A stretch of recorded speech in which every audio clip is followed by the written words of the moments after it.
Hello, hello. Welcome to my backyard.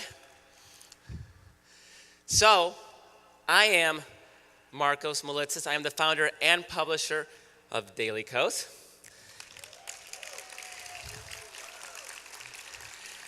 And as you can see from the screen, I'm going to talk about something really optimistic. And I know sometimes it's hard to be optimistic. We won decisively in 2008, 2012, and it still seems sometimes like Republicans are in charge. We have the Tea Party in charge of the House, the Senate is broken, and Democrats don't really want to fix it. And in state after state, we have Republican governors and legislatures trying to subvert workers' rights, getting in women's lady parts. And all of that can be very frustrating. I understand that. I feel that frustration as well. But I think it's important to take note of what we've accomplished. And to do that, we need to go back to 2002. Because in the beginning, there was suck. It was a terrible year. I don't know if you remember, but let me remind you, we had this buffoon to deal with. There we go, that guy. This jackass. And this asshole.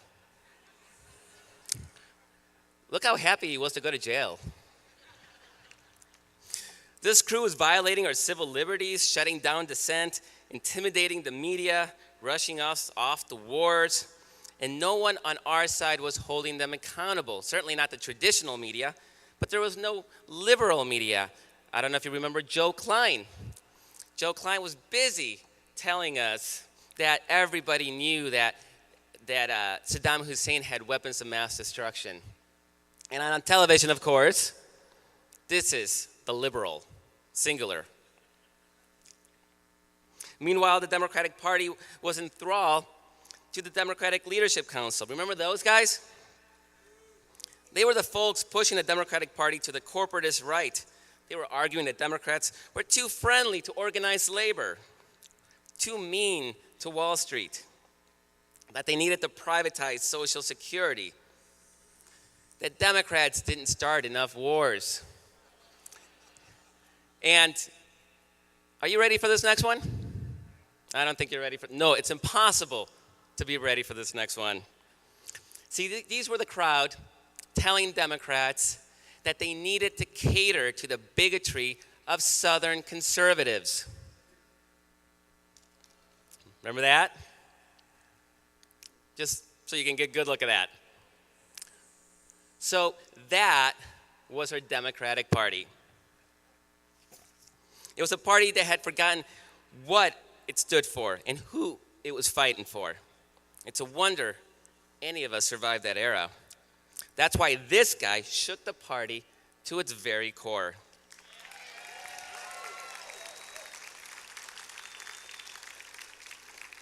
It had been a while, but we finally had someone from the Democratic wing of the Democratic Party back on a national stage.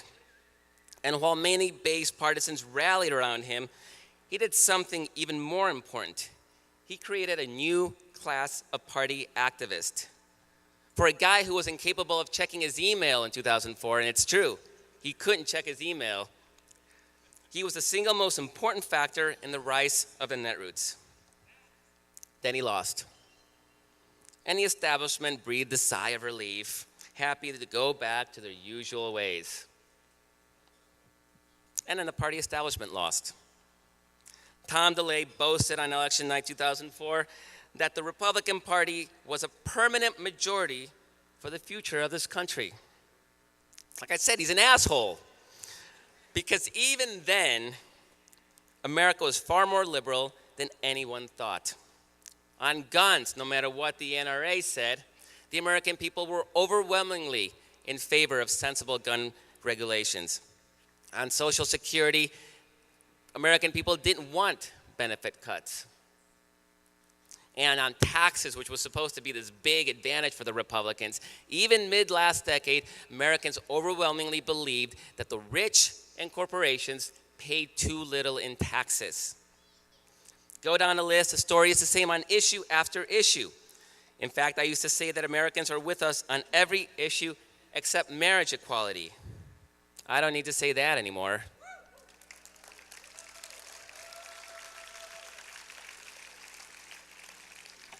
So little by little, we have chipped away at our party's outdated views of the electorate, impressing on everyone that the Democrats are right on every single issue. In 2006, it took a primary victory in Connecticut to get Democrats to realize that the country was sick of George Bush's wars. By 2008, Democrats were saying the correct things on immigration. The Occupy movement brought back economic populism in 2011. And in 2012 was a year that the dam finally broke on marriage equality.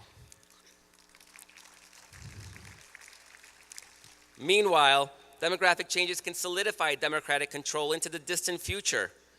In 2012, the population of America grew by 2.4 million people. Just 7% of those were white. The other 93% were people of color. And those 7%, every single one of those was an immigrant. We're talking Canadians, Europeans. Those are our white people, not theirs. The racists call this the demographic winter because it'll be cold when those brown people are all around us. Their tears are delicious. Here's just one example of what this all means. In Texas, over 50% of school children are now Latino. Just a third are Anglo. That means that if Texas Latinos don't improve their shitty turnout rates, and they're the worst in the country, so even if they don't improve, their population growth alone will make the state purple by 2024.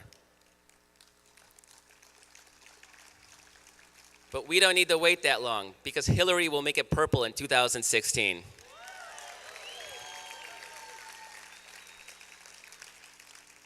And without Texas, look at this map.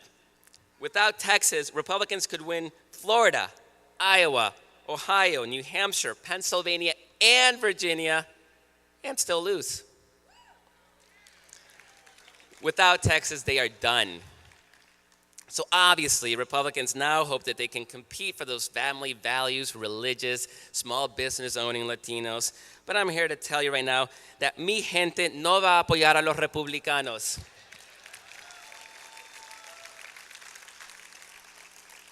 I guess Republicans don't know that Latinos are more supportive of socialism than even Occupy Wall Street protesters. And the 2012 exit polls were very clear. Latinos were the demographic most supportive of reproductive rights and marriage equality. Why? Because they are young. The median age of a native-born Latino is 18. So Latinos will vote Republican when young people vote Republican. And good luck with that, because in 2012, Obama won young voters 60 to 37. That's 23 points. That same year, Obama lost seniors 56-44, or 12 points. So you tell me, which one of those voters is the future of our country? And let's not forget Asians. They are the fastest growing racial or ethnic group in the country, and they are even more democratic than Latinos.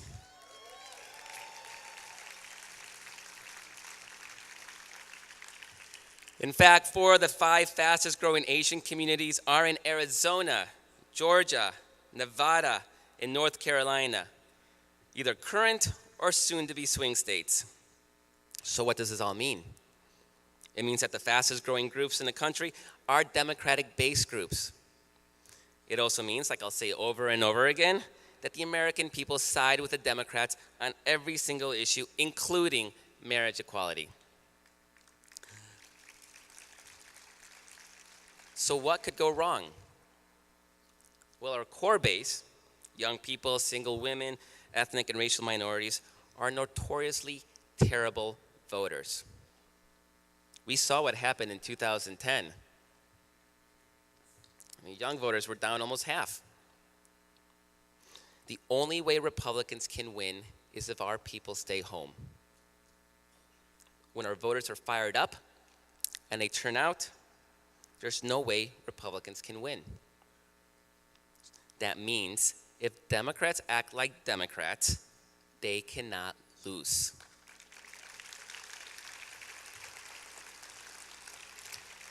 So Democrats must embrace their majority status. They need to embrace popular and populist policies. They could use a little swagger, act a little cocky for a change. Start delivering gifts, in the immortal words of Mitt Romney. Things like expanding Social Security and Medicare benefits, strengthening workplace protections, provide student loan debt relief, deliver better health care, increase the minimum wage, protect our environment, preserve reproductive choice. But do you know what I want from Democratic Santa? Jail some fucking bankers.